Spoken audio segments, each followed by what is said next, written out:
Nilikuwa nawaambia Wakristo Jumapili juu ya huyu mtu ambaye alikuwa kwenye misa kama vile ambavyo umekuja leo. Na misa ilipokuwa inaendelea, mahubiri yanahubiriwa, mtu mmoja alisahau kuweka simu yake kwa silent mode, na ile simu ikalia wakati wa mahubiri. Fadhali aliyekuwa na hubiri alimzomea sana yule mtu ambaye simu yake ililia. Na wale ambao walikuwa karibu nao, ni tabia yetu, huwa tunageuka, sura ni ya kazi, sura mbaya zaidi, na tunamtazama kana kwamba tunamkashifu huyo mtu. Na kweli watu walikasirishwa na huyo mtu sana kwa sababu ya hiyo simu yake.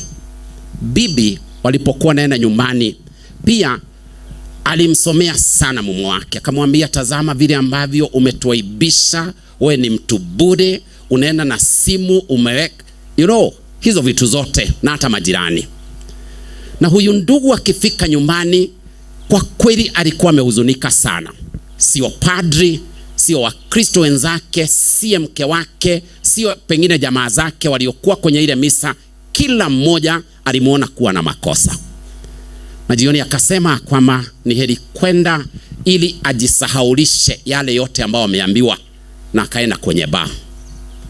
Kwa baa akaitisha chupa ya bia, na kweli chupa ikaletwa, kafunguliwa ile chupa, lakini kwa mawazo mengi ile simu tena ikalia akiwa kwa baa. Kwa haraka akienda kutoa, akagonga ile chupa ya bia na ikavingirika, ikaanguka na ikavunjika. Baba wa watu alifunga masikio yake ili asisikie matusi ambayo yatatoka kwa watu waliokuwa kwenye baa. Na wakaja haraka wakamwambia, ndugu yangu, tafadhali jipe moyo, haya mambo hutokea. Na wakamuuliza, je, umejikata kwa chupa? Na jamaa alipoulizwa kama amejikata kwa chupa, akasema hapana. Pakawa na mtu aliyekuja haraka ili aje kupanguza pale, na mwingine akampa serviette ili aweze kujipanguza kule alikomwagikiwa na ile pombe. Na baadaye manager wa baa akaja akamwambia, makosa hutokea, imetokea, hakuna mtu wa kukulaumu, sisi tunakuambia tu pole. Na akamletea bia nyingine, akamwambia hii inasimamia hiyo ambayo imemwagika. Hata leo huyo jamaa hajatoka kwa baa, kwa sababu aliona ya kwamba kule kwa baa angalau watu wanaelewa kuliko kule kwa kanisa.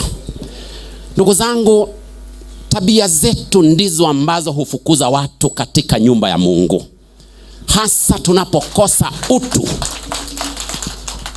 Tunapokosa utu na tunapokosa kuwaelewa ndugu zetu ni wanadamu kama sisi, na hakuna mtu ambaye haizi akafanya kosa.